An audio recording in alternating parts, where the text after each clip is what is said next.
E.J. Dionne is a columnist, as I said, for the Washington Post. And Sam Tannenhouse is the editor of the New York Times Book Review and author of The Death of Conservatism. You first, E.J., and thanks for being with us. This thing about Buffett, is this going to be big, this fight about the very rich paying maybe 15% in capital gains compared to a lot of people paying 30%, 35% in taxes? Well, thanks for having me on, Chris. And yeah, I think you can tell it's a big deal from the way conservatives are going after Warren Buffett. I mean, Warren Buffett is the people's capitalist, really. He doesn't dress fancy. He doesn't remind you of that banker on the chance card in Monopoly. And he has given us the simplest way to understand the unfairness of the tax code. You only pay 15% on capital gains. Very, very rich people, particularly investors, hedge fund guys, that's where they make most of their money. A plumber, a nurse, a cop, they make their money through their labor. And so what this is saying is if you make your money through capital, fine. It's fine to be rich, but you shouldn't tax labor at a higher rate than you tax capital. And Warren Buffett crystallized it. What do you make of this, Sam, in terms of conservative philosophy? Is this protection of the very wealthy consistent with the history of the Republican Party, even its recent history? It's fascinating, Chris. Great to meet EJ. You know, I've been reading his stuff for years. I've never actually seen him up close. It's funny, if you look back at the first big Republican Party gains in the modern era, and stay with me, they go all the way back to 1946, when Robert Taft was a great figure in the Republican Party and led the Congress to their victory in 1946, Democratic President Harry Truman.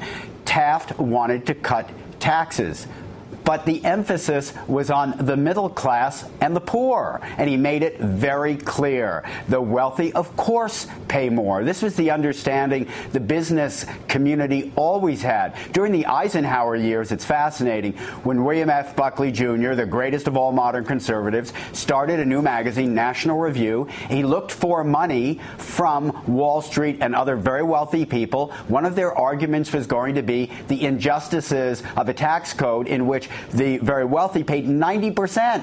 And the business people said, we can live with this. We pay a larger share because we make more money. We don't expect to be infinitely richer than everybody else. We'll pay the large share. And this was standard conservative philosophy all the way through the 1960s as well. Well, let's take a look at a town hall meeting in Silicon Valley. Here's President Obama. He took questions from the crowd, and one of the people in the crowd said something very much like Warren Buffett. I don't have a job, but that's because I've been lucky enough to live in Silicon Valley for a while and work for a small startup down the street here that did quite well. So I'm unemployed by choice. My question is, would you please raise my taxes?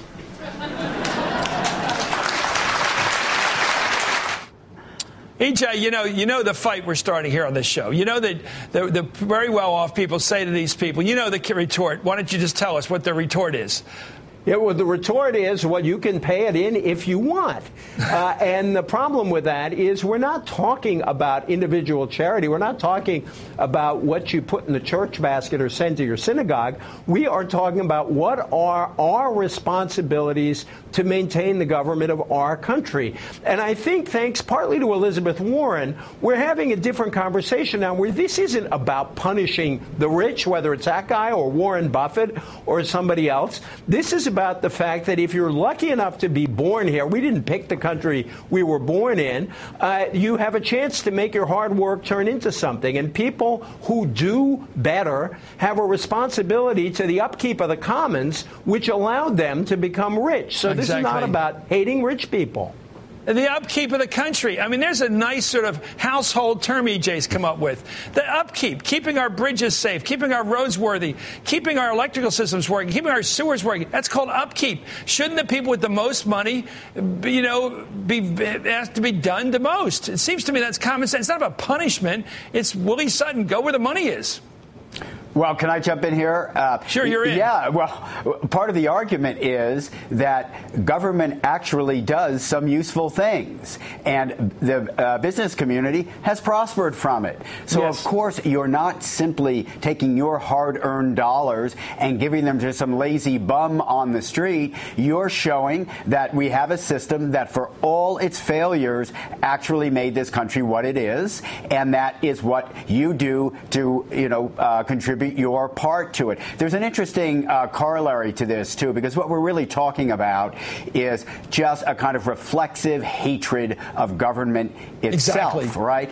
Now, if you go back and look at Republican and Democratic debates in the Kennedy era, something, Chris, you know especially well, Kennedy wanted to cut taxes, and it was Republicans who actually opposed it because they thought it was fiscally imprudent. Why? Because they thought the government should be solvent and it should do the important things. If you go through the Nixon years, you see Nixon and Daniel Patrick Moynihan coming up with a huge program to give money to poor people, a negative income tax, which came out of very conservative economic theory, the theory of Milton Friedman, with the idea that this is one of the functions government has. Let's take a look at what they're saying now. This summer, Senator Warren Hatch of Utah, fighting for his life against the Tea Partiers out there, suggests that the poor aren't doing their fair share. Now, this is crazy talk, but let's listen.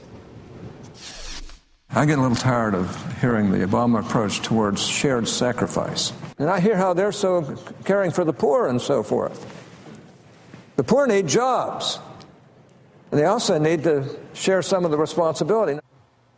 I just, EJ and Sam, last thought, what do you make of Michelle Bachmann in that last debate? I didn't think the moderators followed up, and they should have. She said, I don't want to pay anything to the government. I shouldn't have to pay. I should keep every nickel I earn. That's crazy talk, isn't it? I mean, who is going to pay for the bridges, the wars, and the fence they want built across the Mexican border? Who's supposed to pay for it if you don't pay anything in taxes? EJ, then Sam. And the other thing, by the way, and it's great to be with Sam, who brings up folks like Robert Taft, in our history. But the thing about government is that no one benefits more than government than the well-off, because what does government do? It protects their property. It makes sure their contracts are enforced. It makes sure they get paid. It keeps things stable. And this notion that poor people don't contribute enough, first of all, they pay a lot of their income in sales taxes. They pay property taxes directly or indirectly through their rent. They pay payroll taxes. And this notion of beating up the poor on taxes is nuts. Okay, thank you so much. It's a great debate. I think you guys are winning it. E.J. Dionne and Sam Tannis. Great history there, Sam.